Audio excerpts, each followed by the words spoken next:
بسم اللہ الرحمن الرحیم۔ السلام علیکم ناظرین، آپ دیکھ رہے ہیں پس منظر ٹی وی۔ ناظرین، آج ہم آپ کو اسرائیل اور حزب اللہ کے درمیان ہونے والی جھڑپوں اور جنگ کے خطرات کے بارے میں بتانے والے ہیں۔ اسرائیل اور لبنان کی ملیشیا حزب اللہ کے مابین حالیہ جھڑپ بھلے ختم ہو چکی ہے، لیکن مستقبل میں ایک بہت ہی تباہ کن جنگ کے اشارے اب بھی موجود ہیں۔ دونوں فریقوں کے مفاد میں ہے کہ وہ اس جھگڑے کو یہیں روک دیں۔ کوئی بھی ایک مکمل جنگ نہیں چاہتا۔ بہت کچھ اس بات پر بھی منحصر ہے کہ حزب اللہ کا اسرائیل کی جانب سے اس حالیہ تنازع کو ٹھنڈا کرنے کے لیے چلی گئی چال پر رد عمل کیا ہوگا۔ سرحدوں کے پار سے یہ حملوں کا تبادلہ اسرائیل کی جانب سے بیروت کے علاقہ داہیہ میں حزب اللہ کے ہیڈ کوارٹر پر اسرائیلی فضائیہ حملے کا رد عمل تھا۔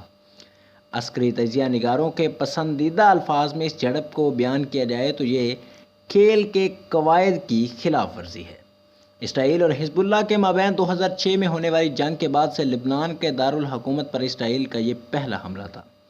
خیال کیا جا رہا ہے کہ اسرائیل نے ایک بڑے ماسکر نما صنعتی مشین کو نشانہ بنایا، جو کہ میزائلوں اور راکٹوں کے لیے ایندھن بنانے میں اہم تھی۔ اسے دی پریسیشن پروجیکٹ کا ایک حصہ تصور کیا جا رہا ہے، جو کہ ایران کی جانب سے خطے میں حزب اللہ سمیت اپنے اتحادیوں کو فراہم کردہ میزائلوں کی رینج اور ان کے نشانے میں نکھار لانے کی کوشش ہے۔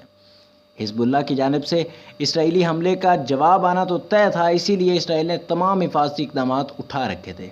اسرائیل نے سرحدی علاقے میں بمبار دستوں کی تعیناتی، اعلان شدہ فوجی مشقوں کو ملتوی کرنا اور خطے میں آسان ہدف بن سکنے والے گشت پر موجود سپاہیوں کو کم کر دینا اس کی حکمت عملی میں شامل تھا۔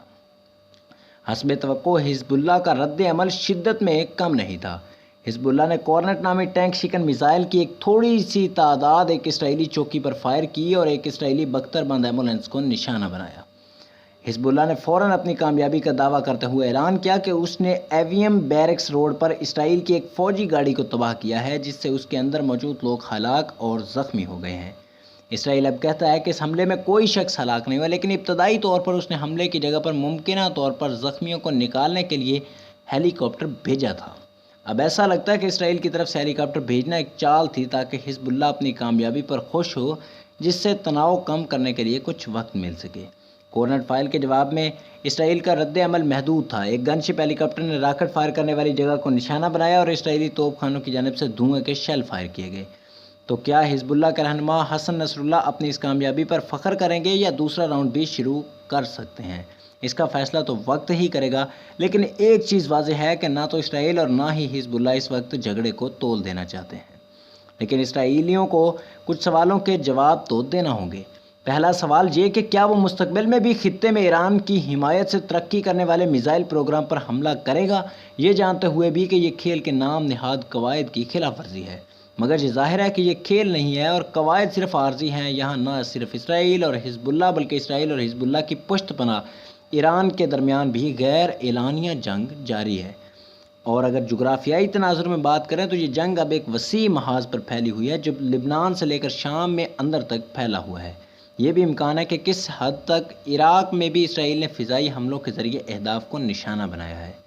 ایران 3 سمتوں سے آگے بڑھ رہا ہے۔ سب سے پہلے تو ایران چاہتا ہے کہ وہ خطے میں اپنے اتحادیوں کے لیے اپنا شروع کردہ میزائل سپلائی لائن کو جاری رکھے۔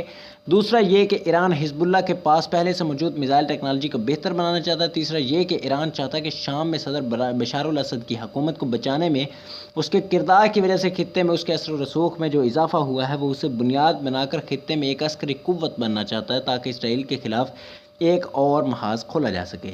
اسرائیل مسلسل ایران پر جوابی حملے کر رہا ہے اور حال ہی میں اس نے دعویٰ کیا کہ اس نے اسرائیل پر ایرانی پشت پناہی سے ہونے والا ڈرون حملے کو ناکام بنایا ہے۔